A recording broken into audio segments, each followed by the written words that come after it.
Film की शुरुआत होती है और हमें कुछ सोल्जर्स फौजी दिखाए जाते हैं जो अपनी ड्यूटीज पर खड़े थे। यहाँ पर हमें बताया जाता है हमारी गैलेक्सी में एक ऐसा प्लेनेट है जहाँ पर बहुत बड़े बड़े क्रिएचर्स एलियंस पाए जाते हैं। उस प्लेनेट के चारों तरफ मेट्रॉइड्स का दायरा बना हुआ है। वो क्रिएचर उन मेट्रॉइड्स का इस्तेमाल करते और अर्थ पर बार बार हमला किया करते थे। अब इस प्लेनेट को किसी तरह भी तबाह करना था और इसी प्लेनेट को तबाह करने के लिए ये सोल्जर्स तैयार किए जाते थे। अब जिसके बाद हम कुछ सोल्जर्स को उसी प्लेनेट पर देखते हैं जहाँ पर एलियन क्रिएचर्स पाए जाते थे। वो सभी उन क्रिएचर्स का मुकाबला कर रहे थे पर वो उन पर बहुत ज्यादा भारी पड़ते हैं। वो बड़े बड़े दिखने वाले क्रिएचर्स उन पर हमला कर रहे थे। इसके बाद हमें कहानी 1 साल पहले की दिखाई जाती है। हम एक टीचर को देखते हैं जो कि यूनिवर्सिटी में स्टूडेंट्स को सोल्जर्स यानी फौजी बनने का कह रहे थे। टीचर कहते हैं तुम सबको अपनी पढ़ाई पूरी करके एक सोल्जर बनना चाहिए, वो लड़की हो या फिर लड़का। यहीं पर एक लड़का जिसका नाम जॉनी होता है वो बैठा अपनी ड्राइंग बना रहा था और अपने टीचर की भी बात को सही तरह से नहीं सुनता। ये देखकर इस बात का अंदाजा लगाया जा सकता है कि जॉनी पढ़ाई में भी बस पूरा ही था। थोड़ी देर बाद वो अपने दोस्त के साथ जिसका नाम कैलमन होता है अपना रिजल्ट देखने जाता है। कैलमन के मैथ्स में 97% नंबर आते हैं जिससे वो बहुत खुश थी। उसका सपना जो पूरा होने वाला था और वो भी स्पेसशिप का पायलट। जब उसे नंबर अच्छे आने पर एडमिशन मिल सकता था, उधर ही जॉनी के मैथ्स में सिर्फ 35% नंबर आते हैं जिसे देखकर वहाँ पर खड़ा जॉनी का दोस्त उसका मजाक बना रहा था। ये देखकर उसे बहुत गुस्सा आता है। यूनिवर्सिटी में स्टूडेंट्स के दरमियान में मैच होता है जिसमें जॉनी ने भी हिस्सा लिया था। वहीं पर एक लड़का जो कि मोबाइल इन्फेंट्री में पायलट था वो मैच खेलता हुआ कैरमन से बात करता है और उसे अपने बारे में बताता है कि मैं एक पायलट हूँ। कैरमन को उससे बात करके अच्छा लगता है और ये देखकर वहाँ पर जॉनी को गुस्सा आ गया था। उस पायलट लड़के को कैरमन से दूर रहने का कहता है। इसी दरमियान उन दोनों की बात करते हुए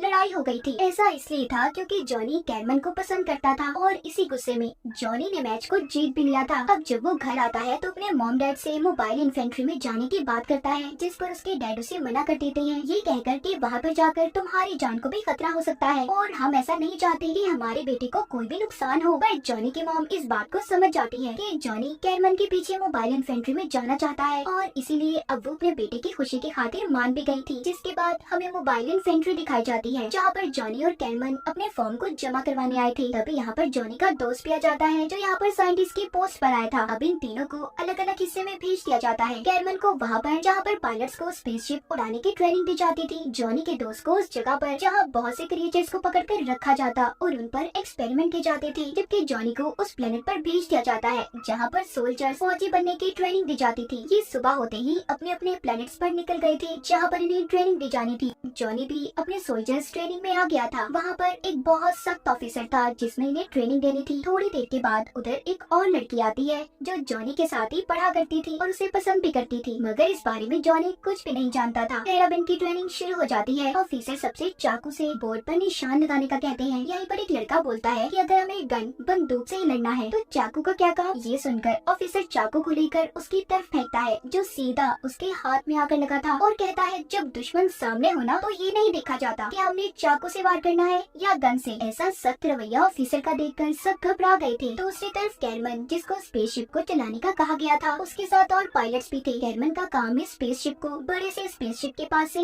ध्यान से गुजारना था, जिस काम को उसने बड़े ही अच्छे तरीके से कर लिया था। ये देखकर उसके साथ बैठे पायलट्स भी खुश हो गए थे। उधर जॉनी और उसके साथी जितने भी सोल्जर्स की ट्रेनिंग ले रहे थे उन्हें एक गेम खेलने का कहा जाता है। उनकी 2 टीम्स को बना दिया जाता है। गेम में जो भी टीम जीतेगी उनमें से जो भी सबसे पहले झंडे को लहराएगा उसको इन टीम्स का लीडर बना दिया जाएगा। जॉनी इस गेम को जीतने के बाद झंडे को लहरा देता है जिससे उसी टीम का लीडर बना दिया गया था। जब वो अपने कमरे में जाता है तो वहाँ पर कैरमन ने उसके पास एक वीडियो भेजी थी जिसमें वो बता रही थी कि यहाँ पर आकर मैं बहुत अच्छा महसूस कर रही हूँ और मुझे इस बात की बहुत खुशी है कि हम क्रिएचर्स के खिलाफ जंग लड़ेंगे, मगर जॉनी अब हमें अपनी दोस्ती को खत्म करना होगा। मुझे नहीं लगता कि इस जंग के बीच हमारी दोस्ती और ज्यादा टिक पाएगी। इतना कहकर उसकी वीडियो एंड हो जाती है। जॉनी ये देखकर बहुत दुखी हो गया था क्योंकि वो कैरमन को पसंद करता था। तभी जॉनी के पास उसका एक और दोस्त आता है और कहता है फिक्र नहीं करो यार, सब ठीक हो जाएगा, हम सब है ना तुम्हारे साथ। अब अगले दिन इन्हें फिर से गेम खिलाई जाती है जिसमें अब इन्हें असल गोलियों का सामना करना था। जॉनी को ये गेम भी जीतना था और साथ ही अपनी टीम के लोगों को भी बचाना था। उनके सामने स्टैचू सोल्जर्स थे जो असल गोलियों से इन पर हमला कर रहे थे। तभी गेम के दौरान जॉनी के एक साथी के हेलमेट में कुछ मसला हो जाता है, उसे कुछ दिखाई नहीं दे रहा था। तब जॉनी उसे हेलमेट उतार कर ठीक करने का कहता है। है। इसी दौरान जैसे ही वो हेलमेट उतारता है, एक गोली सीधा उसके सर में आकर लगी थी और जॉनी का साथी वहीं पर मर जाता है। ये देखकर जॉनी को कुछ समझ नहीं आ रहा था कि उसने ये क्या कर दिया। अब ऑफिसर जॉनी को पकड़कर अपने सीनियर के पास लेकर जाता है, जो उसे लीडर का बैच वापस ले लेता है और जॉनी को 100 कोड़े मारने की सजा भी दी जाती है, क्योंकि उसकी वजह से उसके एक साथी की जान गई थी। उसकी शर्ट उतारकर उसे बांधकर 100 कोड़े मारे गए थे, जिससे उसे बहुत तकलीफ भी हो रही थी। जिसके बाद जॉनी ये फैसला करता है कि वो यहाँ पर नहीं रहेगा, क्योंकि इसकी वजह से उसके एक साथी की जान चली गई। वो अब वापस जाने का फैसला करता है। तभी उसे उसके मॉम डैड की वीडियो कॉल आती है। जॉनी कहता है, आप लोगों ने मुझे सही कहा था, मुझे यहाँ पर आना ही नहीं चाहिए था। तभी बातों के दौरान जॉनी देखता है उसके मॉम डैड के घर के बाहर अचानक से अंधेरा हो गया था और वीडियो कॉल भी बंद हो जाती है। जब वो इस फैसिलिटी को छोड़कर जा रहा था तो वो सभी सोल्जर्स को देखता है जो खड़े टीवी पर खबर को सुन रहे थे कि एलियन क्रिएचर्स ने सभी शहरों पर हमला कर दिया है, जिसमें जॉनी का शहर भी शामिल था। ये देखकर वो बहुत दुखी हो जाता है। अब वो इस फैसिलिटी से ना जाने का फैसला करता है और साथ ही साथ उन क्रिएचर से भी लड़ने का कहता है। एक मीटिंग के बाद सबको एलियन क्रिएचर्स के खिलाफ जंग लड़ने के लिए तैयारी करने का कहा गया था। जॉनी का दोस्त जो अब साइंटिस्ट बन चुका था, वो वीडियो के जरिए सभी प्लैनेट्स पर सोल्जर्स को एलियन की कमजोरी के बारे में बताता है कि अगर सीधा उनके दिमाग पर हमला किया जाए तो वो जल्दी मर जाएंगे। इधर फैसिलिटी में जॉनी सभी के साथ मिलकर जब जंग की तैयारी कर रहा था तो वहाँ पर कैरमन भी आती है, जिसे देखकर जॉनी खुश तो हो गया था, मगर जब वो उसके साथ उस पायलट लड़के को देखता है जिससे इसने यूनिवर्सिटी में मैच को भी जीता था, वो कैरमन से कहता है, ओह अच्छा, तो अब मैं समझा कि तुमने मुझसे दोस्ती क्यों खत्म कर दी। इसी बात पर वो पायलट लड़का जॉनी का मजाक बना रहा था। तभी उसे बहुत ज्यादा गुस्सा आ जाता है,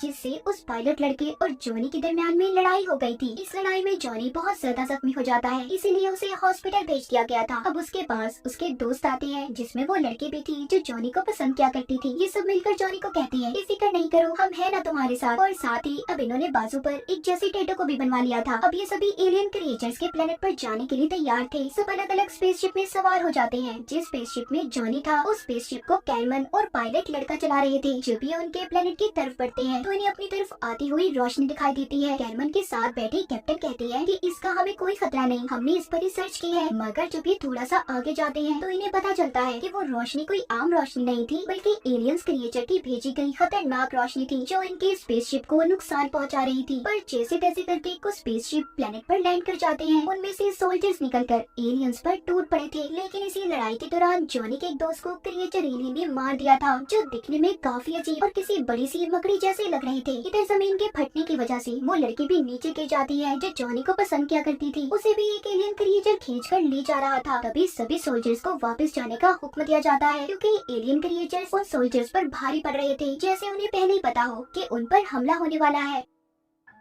जब ये सभी वापस जा रहे थे तो एक एलियन क्रिएचर जॉनी पर हमला कर देता है, जिससे वो काफी जख्मी हो गया था। अगले सीन में दिखाया जाता है कैरमन और पायलट लड़का मरे हुए सोल्जर्स के नाम की लिस्ट को देख रहे थे, जिसमें जॉनी का नाम भी शामिल था। ये देखकर कैरमन वहाँ पर घबरा गई थी, मगर जॉनी मरा नहीं था। उसे बेस पर लाकर एक लिक्विड में डाल दिया गया था, जो उसके जख्मों को ठीक कर रहा था। थोड़ी देर के बाद वो लड़की जो जॉनी को पसंद किया करती थी और उसके दोस्त उसके पास आते हैं, जो अभी भी जिंदा थे। उन्हें भी बचा लिया गया था। वो लड़की जॉनी को बताती है कि कल तुम्हें इस लिक्विड से निकाल लिया जाएगा। ये सुनकर जॉनी खुश हो गया था। खैर, इसके ठीक हो जाने के बाद वो लड़की जो इसको पसंद किया करती थी और इसके एक दोस्त को, इन तीनों को नई टीम में भेज दिया गया था, क्योंकि इनकी पुरानी टीम के सारे सोल्जर्स एलियन के प्लैनेट्स पर मारे गए थे। यहाँ पर इनकी टीम का नया ऑफिसर कोई और नहीं बल्कि जॉनी का टीचर था, जो हमने कहानी के शुरू में भी देखा था, जिसे देखकर वो सभी बहुत खुश होते हैं। अगले दिन सोल्जर्स को दोबारा से एलियन के प्लैनेट पर जाना था, जहाँ पर जाकर सबसे पहले ये उन एलियंस पर हवाई हमले करते हैं। तभी एक बहुत बड़े सुराग से काफी बड़ा एलियन क्रिएचर बाहर आता है, जिसके ऊपर चढ़कर जॉनी उसके सर में पहले तो बहुत सी गोलियां मारता है। तब भी उस एलियन क्रिएचर को कुछ भी नहीं हुआ था। अब जॉनी उस सुराग में जो गोलियां लगने की वजह से क्रिएचर के सर में हुआ था, उसके अंदर बॉम्ब को डाल देता है, जिस वजह से उस क्रिएचर के चीथड़े उड़ गए थे और वो वहीं पर मारा जाता है। ये देखकर सभी खुश हो गए थे। जॉनी के टीचर उसकी ऐसी बहादुरी को देखकर उसको टीम का हेड बना देते हैं, जिसके बाद जॉनी और कुछ सोल्जर्स अपने ऑफिसर यानी कि अपने टीचर के साथ एक बेस पर जाते हैं, जहाँ पर जाकर वो देखे वहाँ पर क्रिएचर्स के हमले की वजह से सभी सोल्जर्स मारे गए थे। जॉनी के टीचर एक सोल्जर के सर में सुराख को देखते हैं और कहते हैं, मुझे लगता है कोई ऐसा क्रिएचर भी है जो इंसानों का दिमाग खाता है। तभी वहाँ पर वो अपनी तरफ बहुत से एलियन क्रिएचर्स को आते देखते हैं, जिन्होंने उस बेस पर हमला कर दिया था। उन्हीं में कुछ एलियन क्रिएचर्स उड़ने वाले भी थे, जो अब जॉनी और उसके साथियों पर हमला कर देते हैं। वहाँ पर जॉनी के टीचर उसको मदद बुलाने का कहते हैं। कुछ देर के बाद वहाँ पर कैरमन और पायलट लड़का स्पेसशिप को लेकर आ गए थे। पायलट लड़का सभी को स्पेसशिप के अंदर जाने का कहता है, क्योंकि वहाँ के हालात बहुत बहुत खराब हो चुके थे। इसी दौरान जमीन के अंदर से बहुत बड़ा क्रिएचर बाहर आता है जिसने टीचर को अपनी तरफ खींच लिया था। जॉनी अपने टीचर को बचाने की कोशिश कर रहा था मगर नहीं बचा पाता। उस क्रिएचर ने टीचर की दोनों टांगों को खा लिया था। टीचर से दर्द बर्दाश्त नहीं होता, इसीलिए वो जॉनी को खुद को मारने का कहते हैं और अपनी जगह उसने जॉनी को अब ऑफिसर बना दिया था। जिसके बाद वो लड़की जो जॉनी को पसंद किया करती थी वहाँ उस क्रिएचर के मुंह में बॉम्ब को डाल देती है क्योंकि वो अपने टीचर का उससे बदला लेना चाहती थी। बॉम्ब फटते ही वो क्रिएचर मर गया था। ये देखकर वो खुश होती है कि उसने अपने टीचर का बदला ले लिया। जैसे ही वो पीछे मुड़ी थी वो इस बात को भूल जाती है कि अभी भी और भी क्रिएचर्स पीछे से आ सकते हैं। तभी एक क्रिएचर ने पीछे से आकर अपने दांत उसके जिस्म में घुसा दिए थे जिससे वो काफी ज्यादा जख्मी हो गई थी। जॉनी उसको बचाकर स्पेसशिप में लेकर आता है मगर रास्ते में ही उसने दम तोड़ दिया था। मोबाइल इन्फेंट्री पहुंचने के बाद सभी मिलकर उस लड़की का फ्यूनरल करते हैं। जॉनी उसकी मौत पर बहुत दुखी था। जिसके बाद वहाँ पर अब जॉनी का वो दोस्त आता है जो साइंटिस्ट बन चुका था। वो बताता है कि मुझे पता चला है उस प्लेनेट पर ऐसा एलियन क्रिएचर भी है जो इंसानों का दिमाग खाता है, तो तुम्हें वहाँ उस प्लेनेट पर दोबारा जाना होगा और उधर जाकर उस क्रिएचर को जिंदा पकड़कर वापस लाना है ताकि मैं उसके दिमाग पर एक्सपेरिमेंट करके रिसर्च कर सकूं, इस बात का पता लगा सकूं कि उन क्रिएचर्स को कैसे खत्म किया जा सकता है। ये सब सुनकर जॉनी क्रिएचर के प्लेनेट पर जाने के लिए दोबारा से तैयार हो गया था। हालांकि वो जानता था कि उसकी जान को खतरा भी हो सकता है। खैर अब वो अपने साथ नए सोल्जर्स को उस प्लेनेट पर जाने के लिए तैयार करता है। कैरमन और पायलट लड़के को भी हवाई हमले के लिए तैयार किया गया था। जैसे ही वो एलियन क्रिएचर्स के प्लेनेट की तरफ बढ़ते हैं उन पर एक अजीब सी दिखने वाली रोशनी हमला करती है जिससे उनके स्पेसशिप के 2 टुकड़े हो गए थे। उस स्पेसशिप में जितने भी सोल्जर्स थे सभी नीचे गिरने लगते हैं और मारे गए थे। कैरमन और पायलट लड़का एक छोटे स्पेसशिप को लेकर दोबारा उन क्रिएचर के प्लेनेट की तरफ बढ़ते हैं मगर वो भी उनके काबू से बाहर हो रहा था। कैरमन रास्ते में जॉनी से मदद मांगती है। जॉनी जब उसकी लोकेशन के बारे में पता करता है तो वो उसे बता पाती। इससे पहले उनका छोटा वो स्पेसशिप गिरकर पहाड़ के गार में रुक जाता है। कैरमन जॉनी को सही तरह से अपनी लोकेशन बताती है। तभी वो देखती है उनके इर्द गिर्द बहुत से क्रिएचर्स आने लगे थे जो उन पर अब हमला भी करते हैं। जॉनी जो कैरमन की चीखों को रेडियो के जरिए सुन पा रहा था उसे लगता है कि उन दोनों को क्रिएचर्स ने मार दिया। इसीलिए जॉनी अब जल्दी से सोल्जर्स को अपने साथ लेकर दिमाग खाने वाले क्रिएचर्स को ढूंढने के लिए उसके प्लेनेट पर आ गया था। ये उसी गार में आ जाता है जहाँ पर कैरमन फंसी हुई थी। वहाँ पर 2 रास्ते थे जिससे उसे ये लगता है कि उसे एक रास्ते पर जाकर कैरमन को ढूंढना चाहिए, क्या पता वो जिंदा हो। ये अपने साथ 2 सोल्जर्स को लेता है और उस रास्ते पर चल पड़ता है जबकि दूसरे रास्ते पर बाकी के सोल्जर्स को जाने का कहता है। उधर कार के अंदर कैरमन और पायलट लड़का अभी तक जिंदा थे। उन्हें चारों तरफ से एलियन क्रिएचर्स ने घेरा हुआ था। वहाँ पर उनके सामने एक बहुत बड़ा क्रिएचर बाहर आता है। ये वही क्रिएचर था जो इंसानों का दिमाग खाया करता था। वो अपना एक नुकीला टेंटिकल पायलट लड़के के सर में मारता है और उसके दिमाग के साथ साथ सारे खून को चूस गया था जिससे उसकी मौत हो जाती है। जब वो क्रिएचर कैरमन पर हमला करने ही वाला था तो उसने चाकू से उसके टेंटिकल को काट दिया था। कुछ देर के बाद जॉनी भी वहाँ पर पहुँच जाता है। उसके हाथ में बॉम्ब था। वो दिमाग वाले क्रिएचर से कहता है इसको तुम जानते होगे ना कि ये क्या है, अगर तुमने कैरमन को ना छोड़ा तो मैं सभी को मार दूंगा। ये सुनकर वो क्रिएचर दोबारा से एक बड़े से सुराख में चला जाता है। उसके इर्द गिर्द बहुत से क्रिएचर जमा हो गए थे जो उसे बचा लेते हैं। जिसके बाद वो क्रिएचर्स उन पर हमला करने लगे थे जिस वजह से जॉनी का एक साथी काफी ज्यादा जख्मी हो गया था। वो अब जॉनी से बॉम्ब को ले लेता है और कहता है तुम सब लोगों को यहाँ से लेकर बाहर चले जाओ, इसके अलावा हमारे पास कोई और रास्ता नहीं है। जॉनी अब उसे बॉम्ब देकर बाकी सबको लेकर वहाँ से निकल जाता है। जॉनी के साथी ने उस बॉम्ब को फाड़कर सभी क्रिएचर्स को मार दिया था। जॉनी और उसके साथ जब बाकी के लोग गार से बाहर आते हैं तो सभी सोल्जर्स उन्हें खुशियाँ मनाते दिखाई दे रहे थे क्योंकि सबने मिलकर उस दिमाग खाने वाले क्रिएचर को जिंदा पकड़ लिया था। वहाँ पर जॉनी का दोस्त साइंटिस्ट आता है और कहता है आखिरकार ये क्रिएचर्स हमसे डरने लगे। ये सुनकर सभी खुश हो गए थे। उस क्रिएचर को अब मोबाइल इन्फेंट्री में लाया जाता है जहाँ पर उस पर टेस्ट किए जा रहे थे और आखिर में हम एक आवाज को सुनते हैं कि मोबाइल इन्फेंट्री में और भी सोल्जर्स की जरूरत है, तो जल्दी से आए और अपना नाम दर्ज करवाएं। इसी के साथ इस फिल्म की कहानी यहीं पर खत्म हो जाती है।